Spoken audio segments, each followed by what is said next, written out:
Hello everyone, I am Tacet, and today I'm going to be going over the Garden Show event, which ends up bringing the most amount of content we have ever seen in one day in Gems of War. It ends up bringing the entirety of the Bright Forest Kingdom, 9 troops and 3 weapons.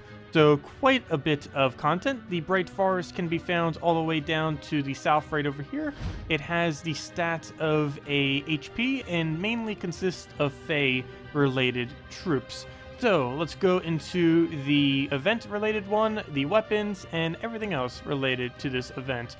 Go over to the event thing, click over, get right into it. And let's start with Florian. So, Florian, the way that they have this set up is a little bit weirder than normal. Normally, Ultra Rares cost 300 glory. It is an Ultra Rare, by the way.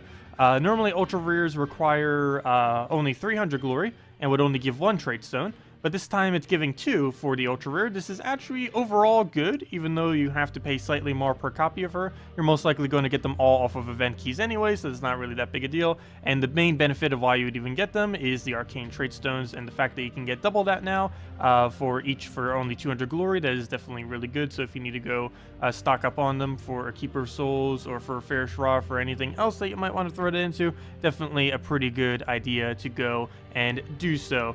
With that being said, what does it do? It is basically a Nyx, except for green. It's not going to be as viable.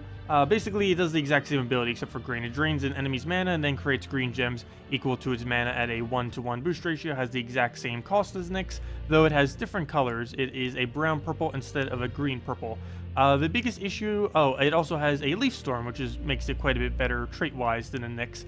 The biggest issue it has is, from what I'm aware of, it doesn't have a extremely good loop combo. I know that Nyx has the Forest Troll plus Nyx, which is insanely good, and then you can loop that into everything.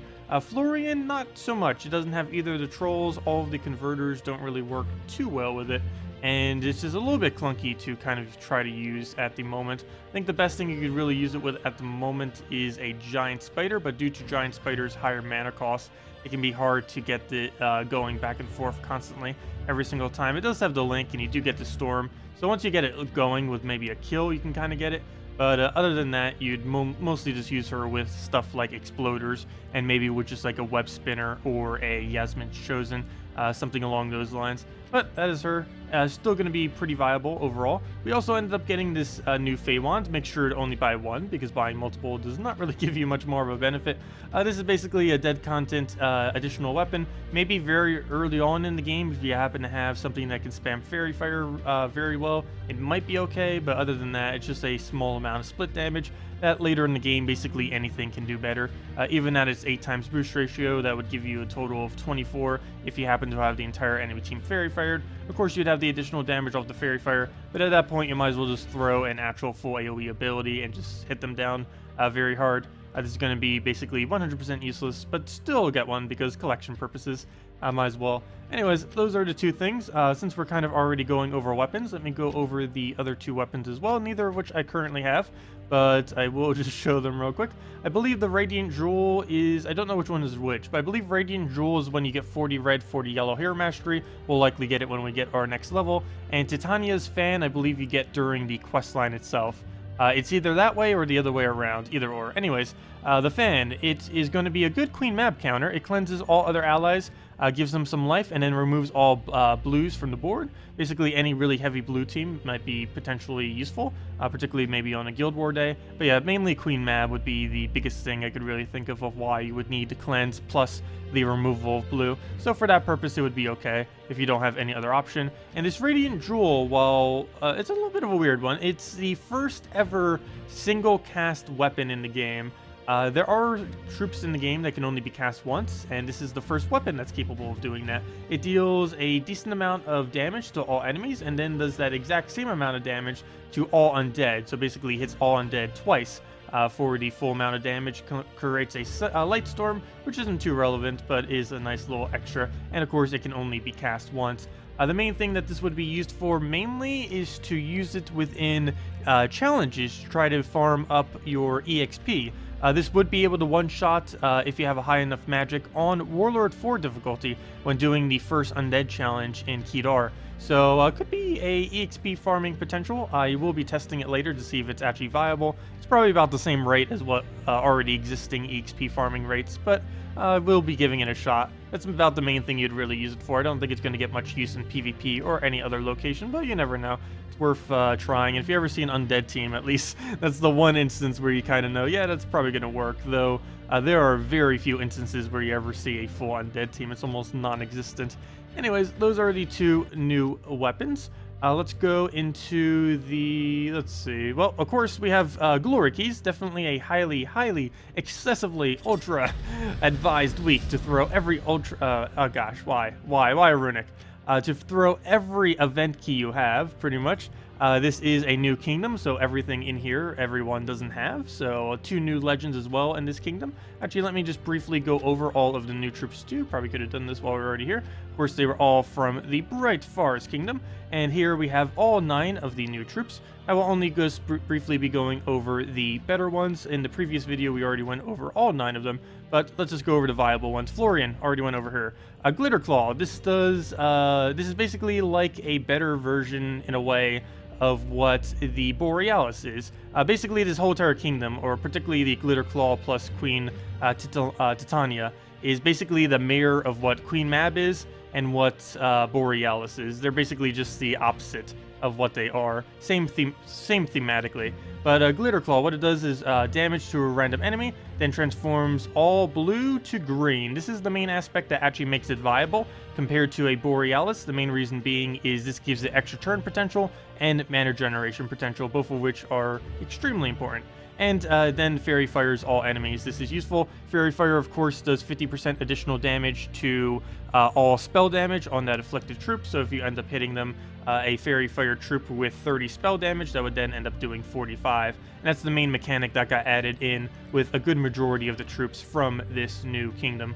But yes, that is pretty potent. It has a similar aspect to Christinex as well, in that if you take a red, it will automatically gain enchant, so you'll be able to easily get its ability up.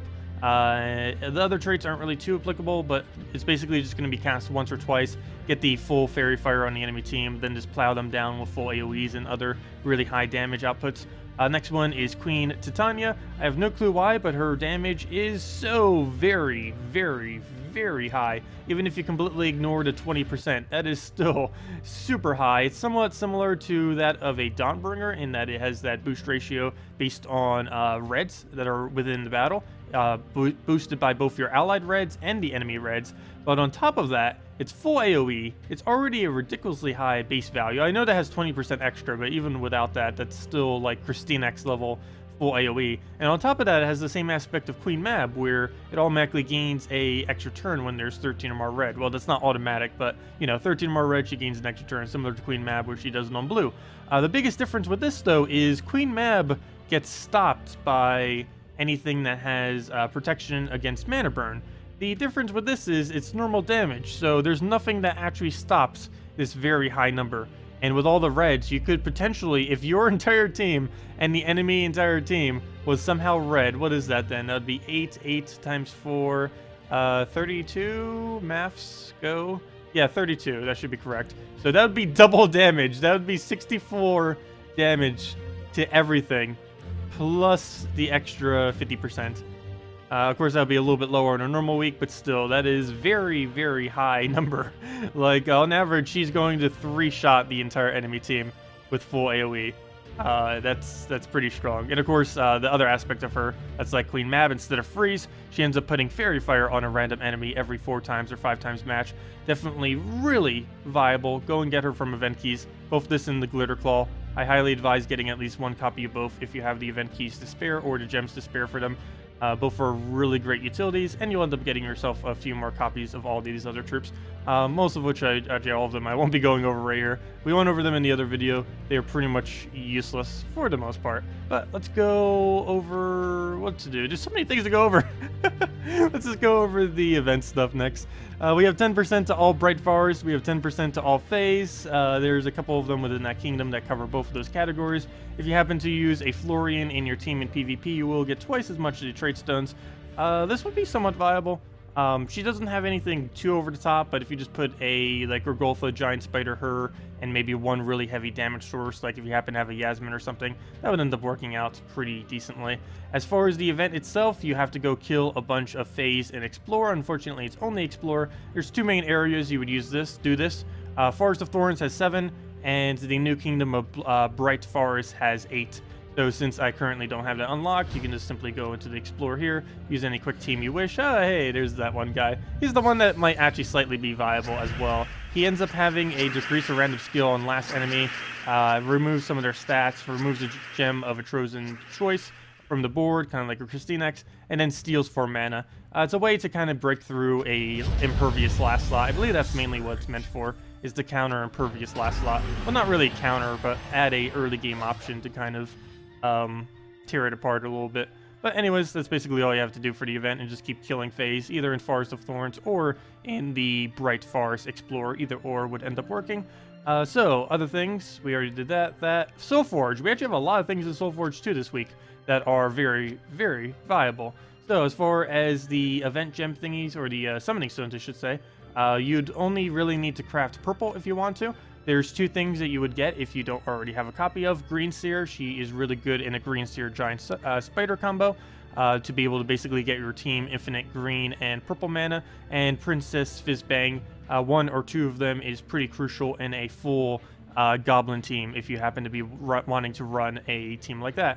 But yeah, both of those are really nice utilities to have, and since there are 2 viable things in this drop pool, you might want to go for it this time around if you don't have either of them. But anyways, there's that there. Oh, I was just in Soulforge and I didn't even go over the main thing. So Soulforge, right back.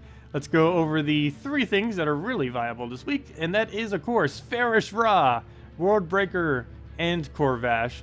Faerie Ra is the most obvious one.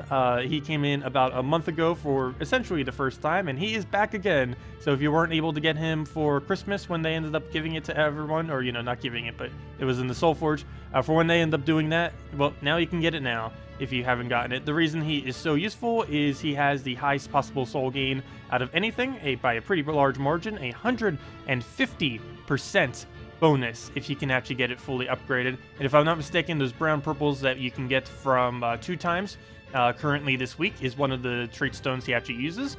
So you'd easily be able to get the trait stones that you need for your Faerie Ra, or at least half of them, without needing to go too far out of your way. So that with the soul gain, really, really powerful. Always viable to have at least one of this to be able to put it on a PvP team. It'll save you a lot of time in having to farm souls later. So definitely very, very highly advised. If you have 4,000 diamonds, you should not hesitate to go get yourself a Faerie Ra. Even if you can't fully trade it immediately, you'll be able to get it down the line. Other than that, there's Corvash and Worldbreaker. Corvash, really good on both brown and blue Guild War days. It's also a decent true damager, a decent stunner, and actually the best stunner. What am I saying? Its ability is a decent stunner, but its trait itself is the best way of stunning in the game, being able to stun on 4 times and 5 times matches once you get it fully traded, which is very, very viable, since all you have to do is get a few extra turns, and you pretty much just stunned out the entire enemy's team's traits, leaving them without anything to do. And Worldbreaker, also viable if you already have yourself a Faerie Ra, or a couple of them if you want to get a couple. He's used mainly in the context of explosion teams to gain even more mana. It's sometimes used with an Azura, since the 2 of them can basically just auto-win battles. And yeah, just very powerful. You can run in all dragons, you can run in Guild War days. Biggest issue he has is he is the highest mana cost of any troop currently within the game, which is obviously a pretty high liability against mana drains and stuff like that. But once you get him going, he is very, very strong. He also has a static 18 explosions. So if you're a little bit earlier on in the game, this is basically the amount of explosions that a maxed out Gorgolfa would have and other similar troops. So that's a really solid explosion amount. The only thing that gets boosted by his magic is his damage. So one other pretty nice thing about him too is even once he has a 0 magic, if he gets reduced by that for whatever reason, he still has the 18 explosions. So even at that point, you can still mana generate with him. And is overall just a really nice troop. Traits are pretty lackluster, but you mainly use him for his really strong, high mana cost and high impact ability.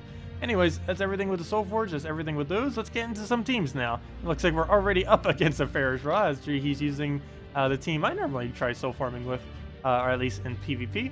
Let's go down the line here. Let's go with the Florian first. I'm going to go with this variant of Florian that actually tries using the World Breaker with it as well.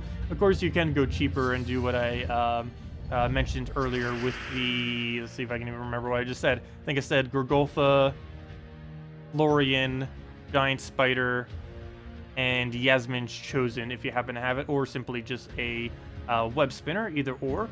They both serve the similar premise. The main reason why I'm going more towards the Yasmin Chosen, there's two reasons. One is she entangles whenever we take greens, and we're going to be taking a lot of greens with the team that we're currently using. And the other aspect is just because she has the purple mana, and of course, since you're going to be generating both of them, particularly if you were using a Giant Spider variant, it'd be really nice to go and keep it rolling and being able to get both manas into her. So right here, we're really going to be able to utilize the Florian. He has a 22 mana right there, so that means 22 greens added to the board. That is a lot of green. As you can see, we get both of them up in a single moment.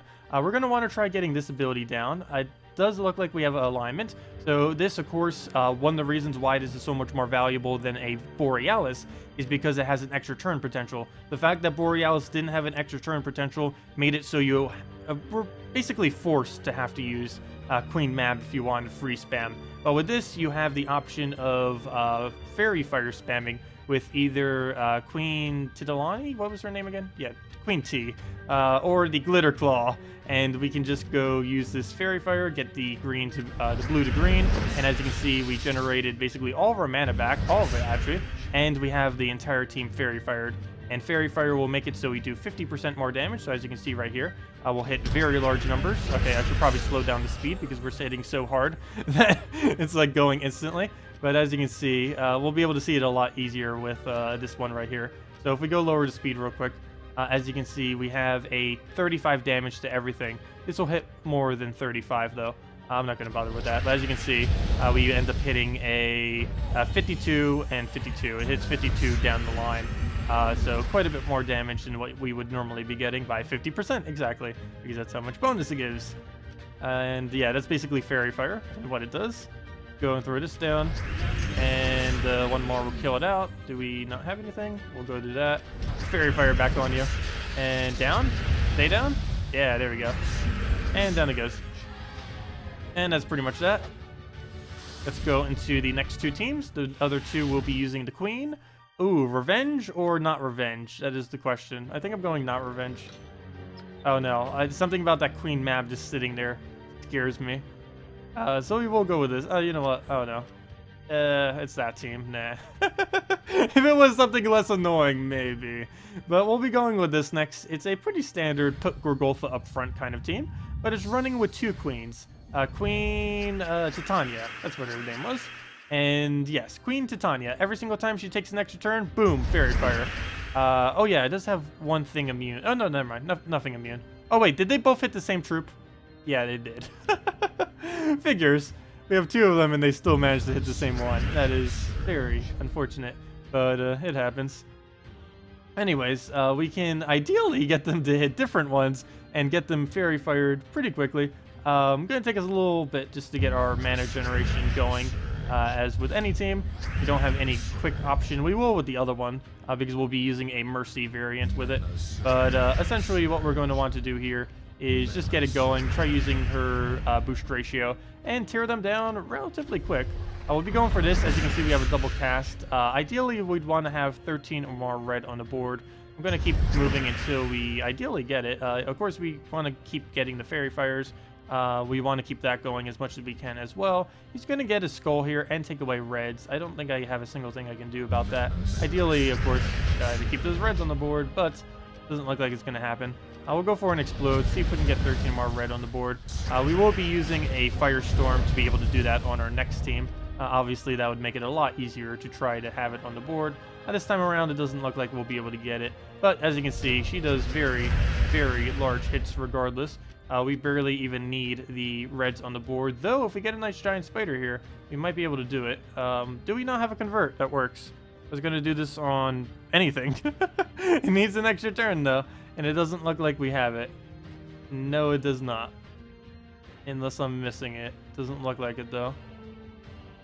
No. Okay. So plan B is throw her again, and then we'll try for the giant spider. And now we still don't have it. Of course. Go, Giants. Go, Gorgolfa. Let's get us a good board. A better one, please. Not that much better for what I'm trying to do. We'll just have to not do it, I guess. But we'll go throw that down. Come on, Reds. Keep populating that board. Okay, we're just going to throw for damage at this point, and down it goes. She's basically like a 3 cast anyway, so a lot of damage on her. I think they might tone her down a bit.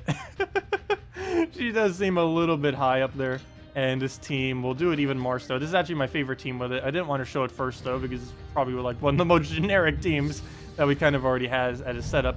But it's the, you've seen this team quite often, except we now have the Queen there instead of something like a Dawnbringer. But we'll go throw that down. For some people, that might actually be cheaper getting her, since you can get her just off of event keys pretty easily, whereas a Dawnbringer costs quite a bit of souls. If you've been wanting to run that team, that's a pretty decent alternative option to a Dawnbringer right there. As you can see, we almost have them all Faerie fired.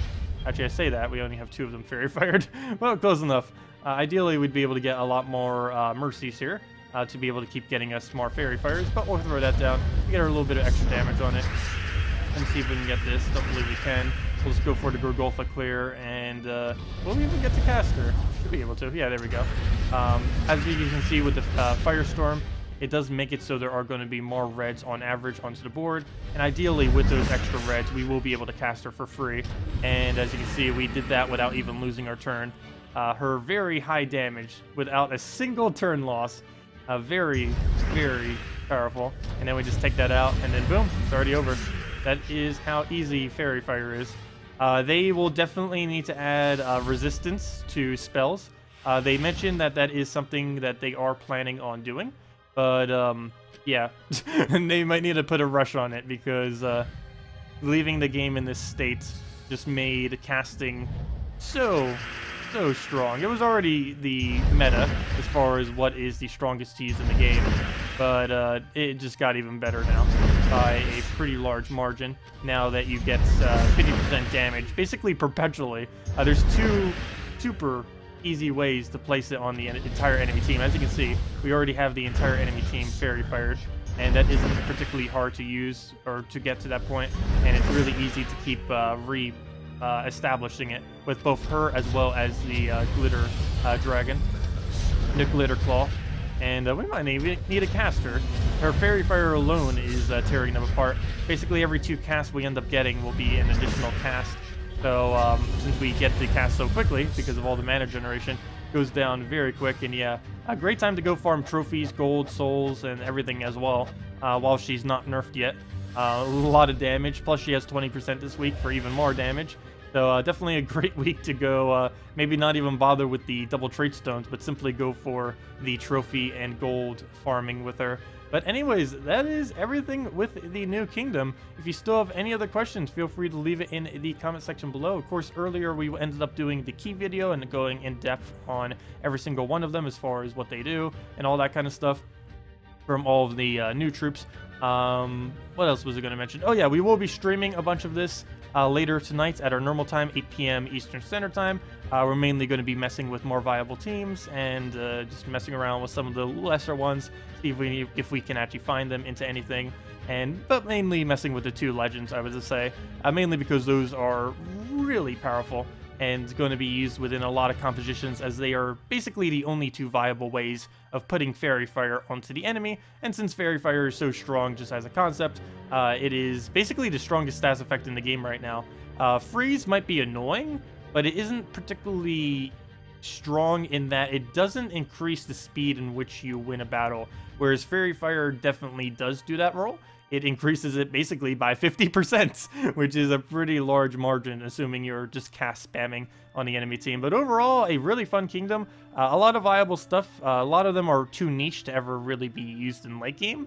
But still, the higher rarity stuff, definitely pretty nice. Of course, don't forget, there is a new Mythic coming this Friday, so make sure to save all of your Glory Gem Guild and VIP chests for that. Don't spend them now. You can if you want, but if you want the new Mythic that's going to be cleanse heavy to get rid of all these Faerie Fires, you will want to go and get that. It's going to be pretty much the best counter we'll have at the moment for Faerie Fire, so definitely a a good idea to go and get it. Anyways, guys, I'll wrap it up for this video. If you still have any other questions, leave them. And I'll see you all later. Thank you so much for joining us. Goodbye.